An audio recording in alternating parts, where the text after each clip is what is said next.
கொலை நடந்து 10 ஆண்டுகளாகியும் முடியாத விசாரணை. சிபிஐ விசாரணையில் கூட சிக்காத குற்றவாளிகள். ராமஜெயம் கொலை வழக்கு. மொத்தம் 64 பேர் கொண்ட சிறப்பு புலனாய்வு குழு போலீசார் தமிழகம் முழுவதும் விசாரணையில் இறங்கினர். ஏற்கனவே நடத்தப்பட்ட விசாரணை அறிக்கைகள் மற்றும் ஆதாரங்களை மீண்டும் மறுவிசாரணை செய்ய தொடங்கினர்.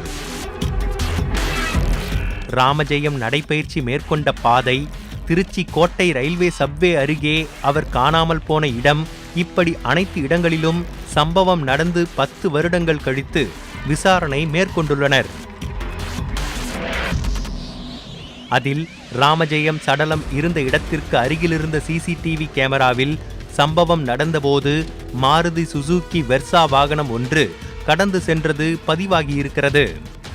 ஆனால் அந்த வாகனத்தின் பதிவு எண் சரியாக தெரியாமல் இருக்கவே கிட்டத்தட்ட தமிழகத்தில் உள்ள 1650 சுசுகி வெர்சா வாகன உரிமையாளர்களின் பட்டியலை தயார் செய்து அவர்களிடம் விசாரணை நடத்தி வருகின்றனர்.